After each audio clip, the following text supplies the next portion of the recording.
দেখ, শীতের সকালে একসঙ্গে দুটো কাজ, কিছুটা ওয়ার্কআউট, সঙ্গে আমি নার্সারি থেকে কিছু গাছ নিয়ে এসেছি। আমি সেটা কীভাবে, সরাসরি তো গাছটা মাটিতে দেওয়া যাবে না, তাই একটা প্রসেসের মধ্যে দিয়ে আমি কিছু মাটি, গোবর সার আর একদম নতুন মাটি, তাকে নিয়ে এসে গুঁড়ো গুঁড়ো করে আমি এভাবে চেলে নিয়েছি। সেটাকে চেলে নিতে হবে যাতে মাটিটা গুঁড়ো থাকলে কী হবে, গাছগুলি সহজেই তার শিকড় বিস্তার করতে পারে। এই গোবর সার কিছু কিছু দিয়ে মোটামুটি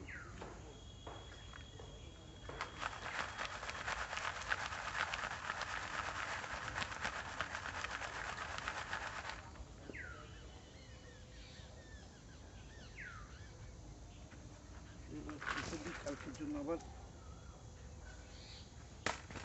মোটামুটি রেডি হয়ে গেছে। রেড এবার দুটো গাছকে আগে পিছিয়ে রাখতে হবে যাতে রোদটা পুরো পায়।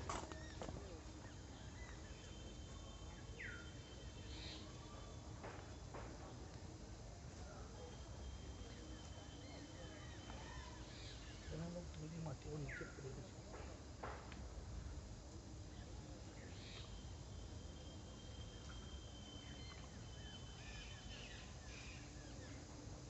এটাকে একটু ডিস্টেন্সে দিতে হবে যাতে কেউ কারো ডিস্টার্ব না করে। তো রিপোর্টের পর্যায়ে প্রথম রিপোর্ট করছি, এরপরে আবার ডাইরেক্ট মাটি দেওয়া যাবে।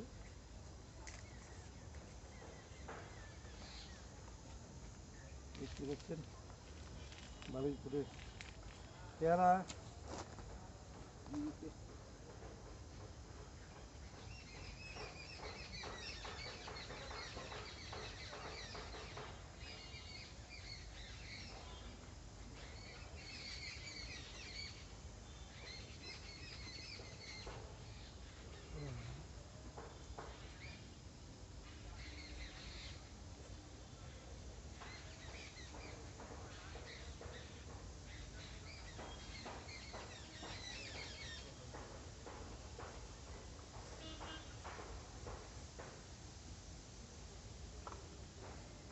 আরেকটাকেও একই সুন্দর বসিয়ে দেবো। কোনো কিছু এবারে জৈব সার, গোবর সার দেওয়া আছে।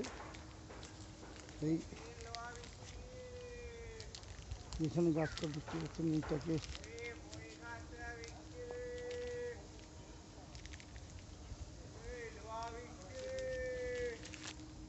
যাই হোক এখানে আমি কাঠের পেটির মধ্যে নিয়েছি। আপনারা চাইলে টবে, মাটির টবে বা অন্য কোথাও রিপোর্ট করে নিতে পারেন। তবে পেটিটা ইউজ করার মূল কারণ হলো আমি সহজেই পেটিটাকে ভেঙে ফেলতে হবে। আমার কেমন লাগে কিছু পাচ্ছি না।